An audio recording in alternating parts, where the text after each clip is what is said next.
Good evening, my cherished viewers. We are still on food and nutrition. We are continuing what we did in the afternoon, and we look at the introduction to nutrition, and we talk about some of the nutrients that it is very important to human beings. We talked about protein, we talk about carbohydrates, fat, minerals, and we are saying that sometimes fiber and water it has been added to these nutrients. We are concentrating on protein. It is a very broad topic, so we take it step by step so that we get there. Protein. Protein are the macronutrients that is very important to us, meaning they are needed in a large amount of the nutrient in our body, and they are made up of carbon, hydrogen, oxygen, and nitrogen. Protein, they are the only nutrient that contain nitrogen. They contain nitrogen, and sometimes protein contains sulfur, phosphorus, and iron. Protein are divided into two, which has the complete protein, which is also called the high biological value, and we have the protein that lack one or more essential amino acids, which are called incomplete protein or protein of low biological value. So here we can say that animal protein are usually rich in essential amino acids, while plant protein lack one or more essential amino acids.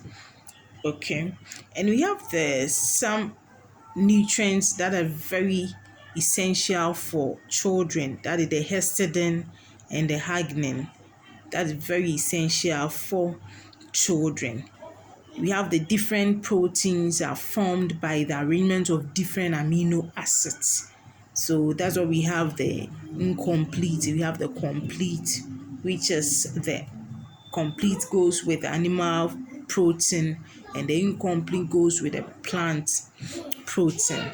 We have the functions of protein. The functions of protein, we have protein helps build the body and repair worn-out tissues, in which we use the protein to build our system, our body. So it's very important to us. They serve as source of energy in the absence of carbohydrates. So when there is no much carbohydrate in the system and we have protein will serve as an energy to the human body. They form the genus. They form the genus that carry characteristics from parents of their offspring. So meaning our genotype, our AA, the SS comes from protein we've been taking. Okay, my dear students, get your pen, your book, and write something down. Make your own note that is going to help. Thank you. And when we are still on the functions of protein, we have they form enzymes, hormones, and antibodies that our bodies uses it, and therefore they help in regulating several body process. Okay. We have the complementary value of protein, in which it comes with the various plant foods are very solid or complete to the human body. So we have the quality of protein is shown by its essential amino acids. Essential amino acids that we've talked about earlier. Okay, so we have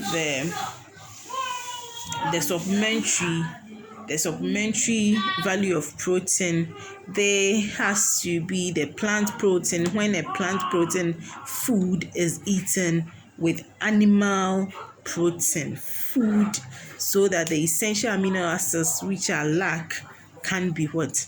Can be maintained.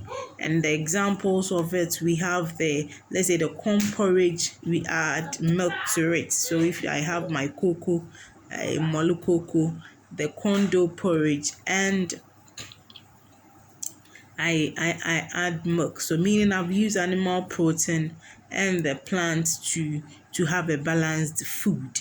And we can also take the gari and beans stew, and the gari is the plant and the beans is also a plant, and the stew that we are going to use.